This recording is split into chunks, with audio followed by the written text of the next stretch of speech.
Hi everybody, the evolution of Singapore is one of the most fascinating case studies in the modern world history. While our generation knows Singapore as a beautiful, fully developed country, very few of us know that just a few decades ago in the 1950s, this is what Singapore actually looked like.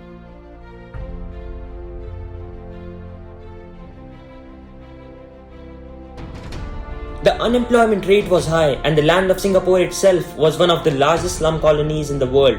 Unlike other countries, Singapore had some severe disadvantages. They neither had vast lands nor have any natural resource like coal or oil. And yet, in spite of these disadvantages, within just 35 years, Singapore went from being a slum city to one of the richest countries in the world. The question is, what exactly happened in those 3 decades that it transformed a small country like Singapore into the economic hub of the world? And most importantly, as the citizens of the largest democracy in the world, what can we learn about the principles of building a great nation? Singapore in 1930 had been a British colony for over 100 years, and the most valuable, perhaps the only valuable asset they possessed was its location, because Singapore was at the heart of trade route that connected Asia and Europe, which is why Singapore became the crown colony of the British Empire. After the World War II, the harbour facilities of Singapore had been completely ravaged. And because of this, Britishers were forced to leave the country. The economy of Singapore was in complete ruins. This is where the hero of our story enters. A young 31-year-old lawyer named Lee Kuan Yew founded a party called the People's Action Party, which rose to power in British Singapore. Little did they know back then that this party will go on to redefine the future of Singapore. This is the story of a man who turned the small island of Singapore from a slum colony to one of the richest nations in the world.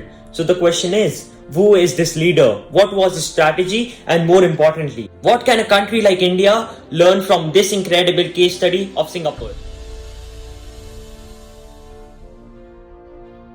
This incredible person that I'm talking about is Lee Kuan Yew, and his strategy can be summarized in 3 important pillars that laid down the foundations for Singapore's progress.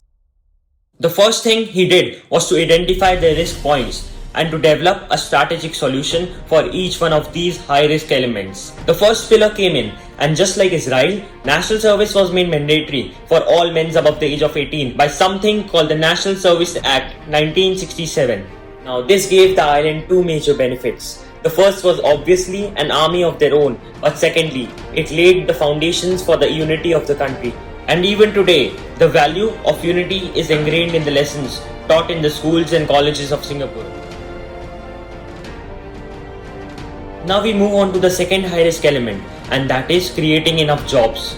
So way back in 1960s itself, the government of Singapore enacted new laws and gave out amazing incentives to companies by lowering the taxes on imports and export duties.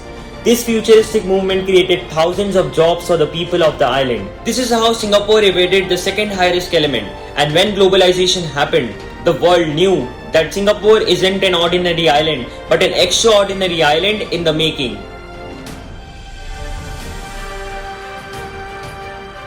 And this is what brings me to the third pillar, and that is strategic infrastructural investment.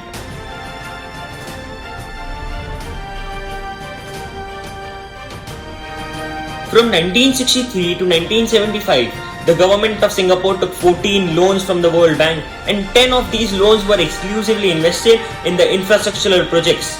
And 2 of the most mind-blowing projects are the Jurong Port and the Jurong Town Corporation, JTC.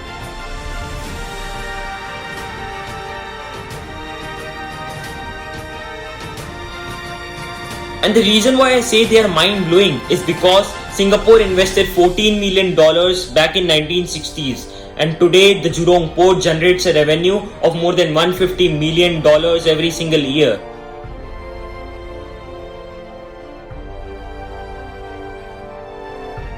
And now we move on to the most infrastructural project of Singapore, and that is the fixing of housing crisis.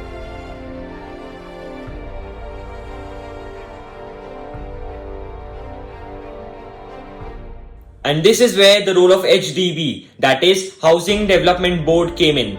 They executed this using 3 wonderful strategies. Number 1. In order to make housing affordable, they made it mandatory for the people of Singapore below the age of 55 to save 20% of their income into a social savings fund, and this is what was called as a Central Provident Fund. Soon all Singapore's people will be housed in modern blocks like these, and the danger of such devastating fires will be gone forever.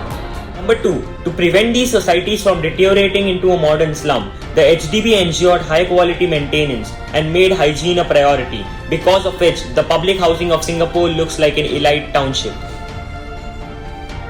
And last and most importantly, the beauty of the town planning is such that they introduced something called the Ethnic Integration Policy in 1989, by which every building has a specific quota for every ethnic group depending on their population ratio. And because of this wonderful move, the Chinese, the Malays, the Tamilians and all other minorities lived in the same neighborhood. This avoided clusters to a large extent and minimized one of the biggest threats that haunted Singapore for decades, and that is communal violence. Today, Singapore is such an amazing place to do business that people brag about how you can open up a company in Singapore in less than 3 hours. The medical facilities are so good that the leaders of other nations take a special trip to Singapore just so that they can get admitted into a hospital.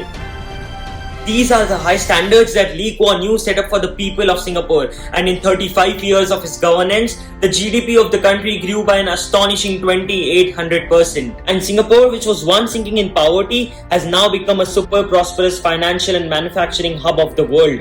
Now we come to the most important part of this video, and that is the lessons from this miraculous case study. Just like Singapore has mandatory military service, we need a system in India. Not because we want to expand the military, but our generation needs to be taught the value of unity. It is important that the citizens and the politicians learn from these world-class economies, just so that we can become constructive critics of these policies, and politicians can frame policies based on the learnings from these countries. This is the crucial step that we all need to take to become informed citizens of this democracy. People, just like world-class companies teach us business lessons and marketing strategies, world-class countries can teach us invaluable growth lessons on how to develop a country. This is the crucial step that we all need to take to become informed citizens of this wonderful country. Thank you for watching. Bye bye.